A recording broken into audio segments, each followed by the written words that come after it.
Morticians of Reddit, what is the most bizarre slash uncomfortable slash creepy etc. case or situation you've had to deal with?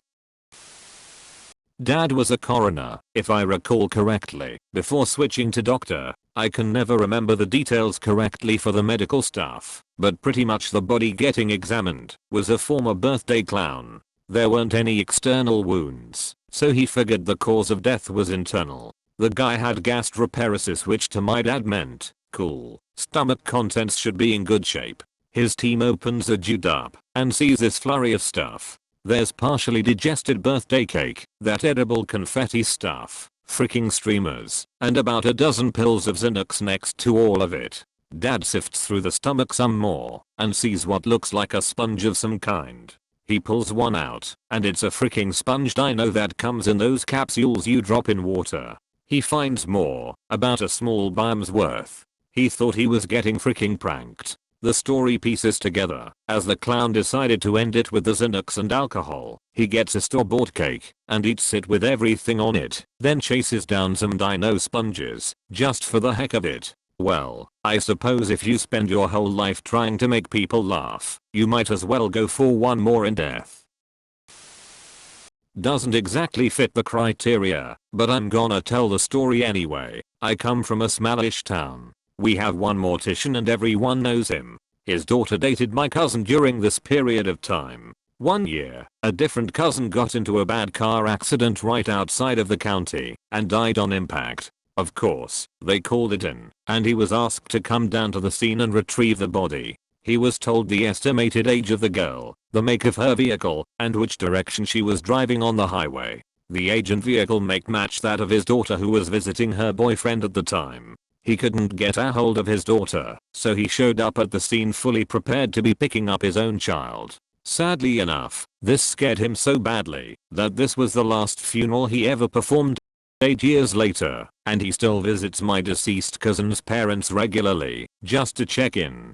It's clearly stuck with him. I can't even imagine that kind of fear, as well as the sick relief you get when you realize it wasn't your baby girl, but somebody else's. I don't blame him one bit for being messed up by the experience. My ex-in-laws were in the death business. They told me a story once about the county attorney whose wife had passed away. The family was very wealthy, and she had a mouthful of gold fillings. The attorney demanded that my in-laws retrieve the gold from her mouth. This required using a dental drill to drill down her teeth and dig out the gold. My ex-father-in-law complied with the attorney's wishes, but he felt physically ill about having to do such a needless step to this lady. I had an old man insist that we remove his wife's neuron bud transmitter, which he insisted, and that he could resell it. It grossed me out. He also offered to drive the corpse to the funeral home. I said no. He got irritated and said, "I want a funeral on the cheap, no muss, no fuss." Classy. Most bizarre, particularly difficult family. None of them could agree at all on what to do with their dad. One faction wanted burial, the other was demanding cremation. After much shouting, they finally agreed on a compromise. They wanted us to cut their father's body in half. That way, one half could be cremated, and the other half buried. I had to explain to the unfortunate arranger, who at this point looked beyond exhausted, that no, we could not saw a human body in half, because that would be very illegal and very messy. Most uncomfortable. I'm 5 foot 3 inches, and was about 120 pounds at the time. I was sent on a removal at a private residence with my supervisor. We get there, and the family of the deceased consisted of half a dozen or so very tall men, every one of them well over 6 feet tall. Coincidentally, my supervisor was also male and unusually tall. They greeted him cordially, but as soon as I entered the home it was like a switch was thrown. Every single one of them looked at me with pure contempt. I was not spoken to, only stared and glared at.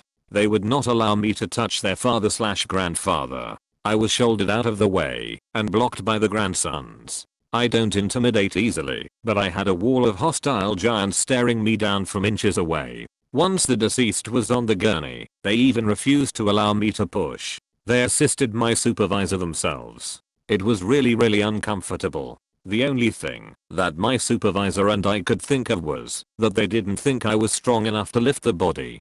Being small, I do get that from time to time, but people were usually trying to be helpful. This was pure anger and hostility. So maybe an irrational explanation. They were angry because they were sure you wouldn't be able to physically handle the job.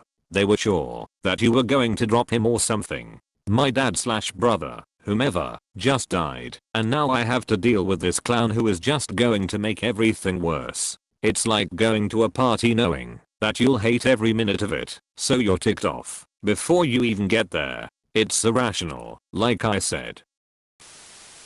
Not a mortician story, but my dad was in the Coast Guard in the early 70s, stationed in San Francisco, between the Golden Gate Bridge and Bay Bridge. They would get a lot of jumpers, and the coasters had to retrieve the bodies. At night or in bad weather, they would sometimes take hours or even a day or more to find. One day they retrieved a body and the body was being eaten by crabs. Dad said there were more than a dozen crabs all over the body. The body was basically a big piece of crab bait. Some other coastie on the boat is pulling the crabs off the body, putting them in a cooler. Guy says to my dad, my wife loves Dungeness crab and apparently was notorious for being the guy who claimed the crabs. So he was eating the crabs that were eating the dead bodies? That sounds like indirect cannibalism. I mean, you could always just feed them something else for a few days, I guess. But still. Frick, dude. Uncomfortable? Being trapped in the morgue alone during a hurricane. Our morgue was basically in a basement type situation and the hospital was near a main waterway that flooded. I had to move all the bodies to the highest cabinets, pray that the generators would keep everyone cold, and stand on my desk for about 2 hours when someone finally came for me. Bizarre would-be drowned guy who was dead on arrival, and once locked up in the cabinet, a tapping noise started coming from him. It was a crab that had made itself at home inside of him, and when it got cold, he wanted out. Creepy was when we got some people who were doing bath salts and had eaten other people. They looked crazy even in death. I have this picture in my head of a little crab going, I say, old chap, would you mind letting me out of here? It's getting bloody cold. He may or may not also have been tapping with a tiny cane. It was a spider crab, so not quite dapper or little. A lady I work with used to pick up the bodies for the coroner. One time, they had to collect a woman that was laying in a very hot attic apartment for a couple months. All of her liquids ran out onto the floor and dried, and when they tried to pick her up, she started coming apart like an overly tender turkey. Her coworker sent her to the van to get more bags, and when she got back, he had finished bagging the lady.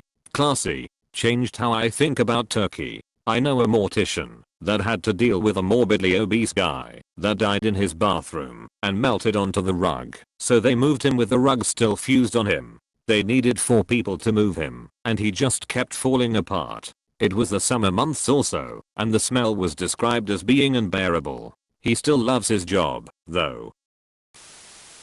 Not me, but my cousin. He works at a funeral home and helps pick up bodies, do the preservation steps and make up. Anyways, the most disturbing story he told me was about this about 30-year-old woman who came into the place and planned out, then paid for her whole funeral. Few mornings pass, then my cousin gets a call from the boss telling him that he needs to go and pick up a body of that same woman. My cousin asks where the body is, and the boss replied without back. Turns out, the lady had planned to commit suicide. She paid for the whole funeral, laid out a big tarp behind the building, and shot herself. The silver lining is my cousin said that it made for really easy cleanup. That story still haunts me. We have a similar story, but the woman was elderly, killed herself in my backyard, and I drove right past the body without seeing it. No tarp though. This is really sad. So sad. Not a mortician, nor is this a mortician specific story. I figure you just want creepy dead body stuff. Was an EMT that got access to bunch of places and experiences cause I'm me. Hanging out in the morgue, picking the brain of the guy on shift during graveyard at Martin Luther. Had a corpse sit up on one of the gurners while mid-conversation. I go pale. He just looks at me and says, they do that sometimes. A friend of my husband does organ recovery and has told us many stories about the weird stuff that happens to dead bodies. He was working with a new guy on his first night on the job, and the body they were working on moaned and sat up. The new guy passed out, so my friend just propped him up in a corner and went back to harvesting corn ears. I don't want to know what it takes to get used to that kind of thing.